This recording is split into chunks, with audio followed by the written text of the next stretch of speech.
Hello students, welcome to your channel finance by doctor Atika. आज हमारा second video है financial statement का। इस वीडियो में हम जो टॉपिक कवर करेंगे वो करेंगे हम profit and loss. First video में मैंने तुमको बताई थी कि हमारी जो फर्स्ट स्टेप होती है हमारी ट्रेडिंग अकाउंट बनाना, how to make a trading account. और ट्रेडिंग अकाउंट में जब हम असर्टन कर लेते हैं हमारा ग्रॉस प्रॉफिट है कि ग्रॉस लॉस, तो हमारी सेकेंड स्टेप होती है to make profit and loss. Profit and loss statement is usually used to ascertain whether the company has earned a net profit or loss. To determine the company's net profit and loss. और profit and loss statement में अब हमारे सारे indirect expenses आते हैं. Indirect expenses means rent, salary, depreciation, advertisement expenses, सारे वो expenses जो हमको लगते हैं they are indirect expenses, not directly related to manufacturing और प्रोडक्शन. ठीक है, फटाफट हम इसका वो देख लें हम कैसे बनाते हैं. इसका फॉर्मेट भी सेम एज ट्रेडिंग अकाउंट जैसे ही बनता है. यहाँ पे अब हम बनाएंगे हमारा profit and loss account.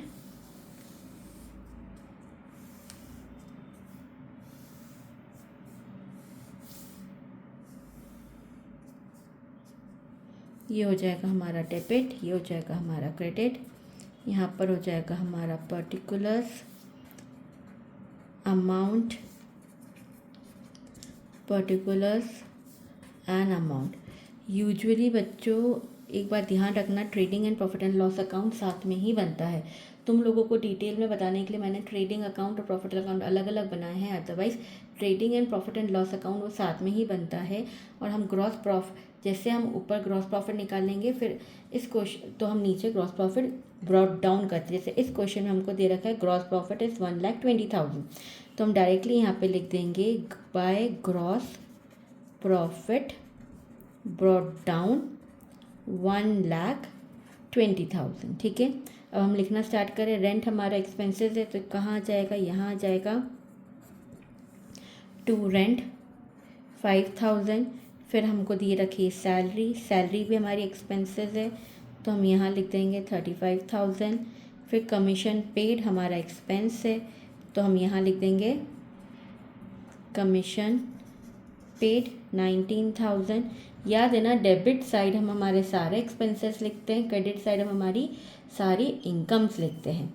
Interest on loan, interest on loan मतलब हमने पे करा होगा तो हम यहाँ लिख लेंगे to interest on loan account 5,000.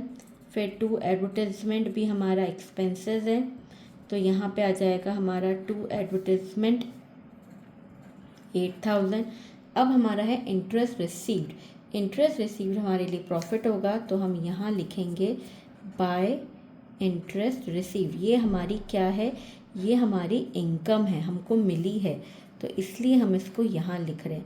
Discount allowed और डिस्काउंट रिसीव्ड, याद है ना, डिस्काउंट अलाउड कौन सा एक्सपेंस, वो अमाउंट होता है जो हमने कस्टमर को दिया है तो ये हमारे लिए क्या है, एक्सपेंस है. तो डिस्काउंट अलाउड यहाँ पर आएगा.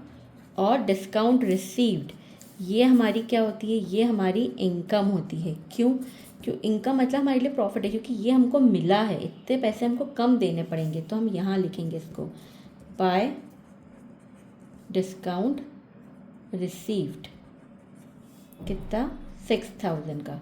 प्रिंटिंग एंड स्टेशनरी भी एक्सपेंसेस है तो वो यहाँ आ जाएगा printing and stationery account 4,000. Legal charges भी हमारे लिए एक्सपेंस है, हमने पे करे होंगे बेसिकली तो ये हो जाएंगे 10,000 के. बैड डेट्स भी हमारे लिए एक्सपेंसेस हैं, ये वो बैड डेट्स हैं डेटर्स की जो हमको पैसे नहीं मिलेंगे तो अब हम कहाँ लिखेंगे इसको भी, यहाँ पे लिखेंगे. लॉस बाय फायर भी हमारे लिए एक्सपेंसेस है 6,000 का, यहाँ आ जाएगा.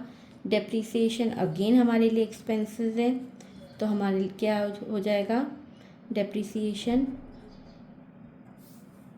4,000 का यहाँ आ जाएगा.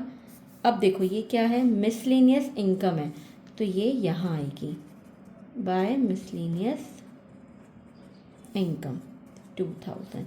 आया समझ में? और कुछ बचा है क्या? नहीं। तो इन शॉर्ट हमने P&L में कौन कौन सी चीज़ें लिखी? सारी एक्सपेंसेस लिखी है, और यहाँ पे हमने सब क्या लिखा है? इनकम लिखी है। ठीक है, अब हम टोटल कर लेते हैं। हम इसका टोटल करेंगे तो अप्रॉक्सीमेटली कुछ 1 लाख आएगा, और क्रेडिट साइड का आप टोटल करोगे तो आपका आएगा 1,36,000। तो आपका क्रेडिट साइड ज़्यादा है आपके डेबिट साइड से, मतलब हमको क्या हुआ है? टू नेट प्रॉफिट, हमने नेट प्रॉफिट ऑन करा है 36,000 का, जो बैलेंस शीट के हमारे कैपिटल अकाउंट में जुड़ जाएगा, क्योंकि ये प्रॉफिट कौन सा प्रॉफिट है? जो एक एंटरप्रेन्योर को ऑन हुआ है। ठीक है, तो ये हमारे कैपिटल अकाउंट में बैलेंस शीट में जुड़ेगा, ये 36,000। क्लियर हुआ? आई होप तुमको profit and loss account clear हो गया होगा। अगर इसमें कुछ भी फर्दर डाउट है तो नीचे कमेंट सेक्शन में लिख के मुझसे पूछ सकते हो। Thank you.